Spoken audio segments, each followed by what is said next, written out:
prêtre le plus spirit de l'histoire.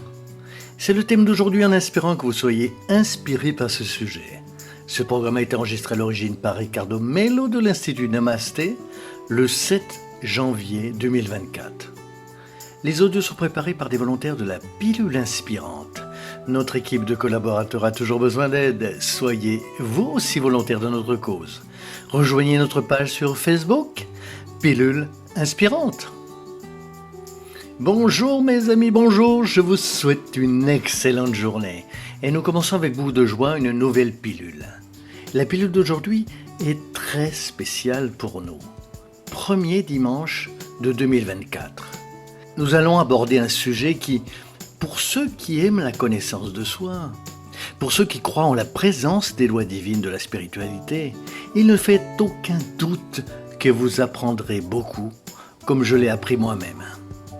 Recherchez et conservez cette date, le 9 octobre 1861.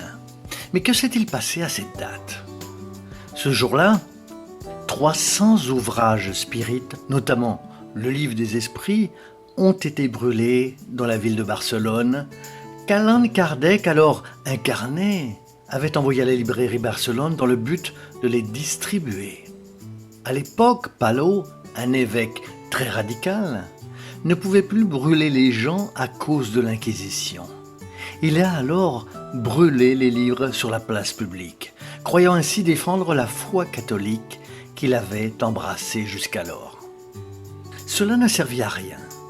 Kardec, très sagement, publie une note disant « On peut brûler les livres, mais pas les idées.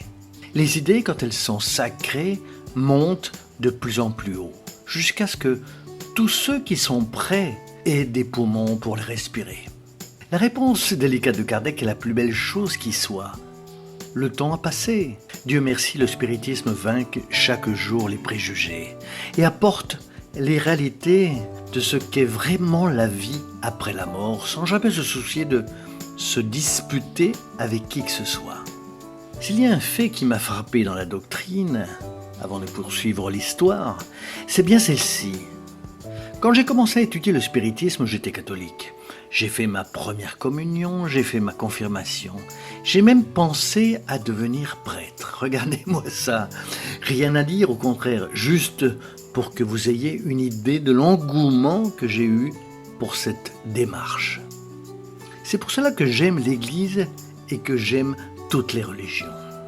Ensuite, j'ai eu diverses expériences avec différentes religions, mais aucune ne m'a apporté une telle clarté, lucidité, amour et surtout compassion avec d'autres religions comme le spiritisme.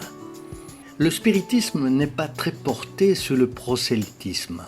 Cela m'a toujours frappé. La preuve en est l'attitude de Kardec.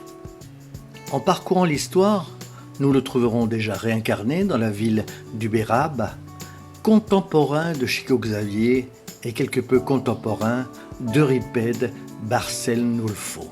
Un prêtre spirit, Sébastien Carmélite, décédé à l'âge de 64 ans en 1980. Cette histoire est très belle.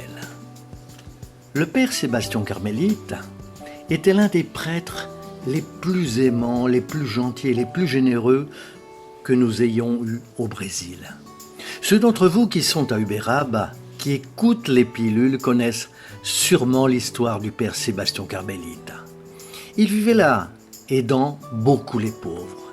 Il était un grand ami de Chico Xavier, très proche de Divaldo, et un grand ami de Madame Yvonne Diamaral Pereira. Il a correspondu avec elle pendant plus de 25 ans. Il racontait à qui voulait l'entendre qu'il était devenu prêtre à cause d'une promesse faite à sa mère. Sa mère avait menacé de se suicider s'il ne devenait pas prêtre. À l'époque, malheureusement, c'est ce qui se passait. Il est donc devenu prêtre. Il aimait l'Église, mais ce n'était pas à cause de l'Église qu'il voulait arrêter d'être prêtre. C'est parce que le langage spirit l'appelait d'une certaine façon. Un jour, alors qu'il était sur le point de quitter l'Église, Emmanuel et le docteur Bézère lui donnèrent les conseils appropriés par l'intermédiaire de Chico Xavier. Il devait rester là où il était. Il pouvait continuer d'avoir des valeurs universelles, de l'amour et de la connaissance spirite en travaillant dans l'Église, avec les conditions que l'Église catholique autorisait. Il est resté ainsi jusqu'à la fin de sa vie. Ce fut peut-être le prêtre le plus œcuménique de sa région. Aujourd'hui encore, on se souvient de lui comme du prêtre qui s'est réincarné pour racheter la dette qu'il avait contractée dans le passé. Il était lui-même l'évêque de l'Auto de la Foi à Barcelone. Il suffit de regarder la vie. À l'époque, il brûlait les livres spirites et il était intolérant. Le destin l'a fait revenir avec la même soutane pour qu'en faisant des dons à beaucoup de gens, dont les spirites, il puisse racheter sa conscience avec la lumière divine. Lorsque Jésus dit que celui qui frappe avec le fer sera frappé avec le fer, nous pensons souvent qu'il s'agit d'une forme de punition de la part de Dieu. Mais ce n'est pas le cas, c'est une métaphore. Selon la situation, la vie prend vraiment un tournant et on revient dans le même état que celui qu'on a blessé pour ressentir ce que l'autre a ressenti quand on l'a blessé. Et ainsi, racheter sa dette. Mais cela se fait souvent avec amour. Le père Sébastien Carmélite a opté pour l'amour. Quand il s'est rendu compte de ce qu'il avait fait dans le passé, il s'est senti honteux, très triste et très contrarié. Il a eu des visions. Elles ont été confirmées par les plus grands médiums de l'histoire du Brésil à l'époque. Malgré cela, il a choisi de rester dans le domaine du bien et du travail désincarné. Il a dit que son rêve était de se désincarner en travaillant, en aidant les pauvres. Et c'est ainsi que la désincarnation l'a trouvé, à tel point qu'à sa veillée, Chico Xavier s'est confié et a parlé avec Madame Yvonne. Quiconque connaît un peu le spiritisme peut imaginer ces deux géants en train de discuter. Mon Dieu du ciel, comme j'aimerais y être, quel cadeau, quelle belle chose! Chico et Yvonne confient que le prêtre, grâce à Dieu, maintenant désincarné, se trouve dans un état très favorable et positif dans le monde spirituel. Il a récolté le fruit positif de ce qu'il avait semé. Mais pourquoi est-ce que je vous parle de cela ce dimanche?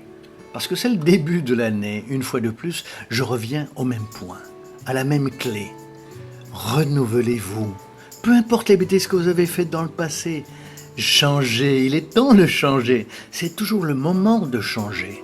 L'autre jour, j'ai raconté une histoire de Chico Xavier à Pedro Leopoldo, avec les 3 femmes obsédées par un esclave. Aujourd'hui, je raconte une histoire qui implique également Chico Xavier et d'autres personnages importants. Mais l'essence est toujours la même. Dieu attend notre rédemption par l'amour. Peu importe que vous soyez malade en ce moment, que vous ayez des problèmes financiers ou des difficultés émotionnelles, peu importe que vous ayez des problèmes de toute nature, remerciez Dieu pour les problèmes qui façonnent votre âme en un être humain meilleur. Prenez ce burin et transformez votre cœur en un merveilleux diamant de lumière, de compassion et de paix. Faites en sorte que la vie vaille la peine d'être vécue et témoignez à l'avenir lorsque vous serez dans le monde des esprits, afin que vous sachiez que vous avez fait les meilleurs choix avec ce que la vie vous a apporté dans votre dernière existence pour être des êtres humains meilleurs et plus heureux. Nous sommes tous en cours de rédemption. Le temps joue toujours en faveur de ceux qui sont sur le bon chemin. Alors mettez-vous sur le droit chemin, prenez soin de votre esprit, prenez soin de votre âme. Libérez-vous des dépendances, du chagrin, du ressentiment, de la rébellion et de la tristesse, car rien n'arrive par hasard. Lumière et paix, merci à ceux d'entre vous qui partagez les pilules et j'espère du fond de mon âme que vous avez apprécié cette pilule spéciale aujourd'hui et qu'il y en ait beaucoup d'autres et que nous soyons ensemble travaillant avec le Christ pour une humanité bien meilleure. Restez avec Dieu et vous le savez déjà. À bientôt mes amis. À très très bientôt.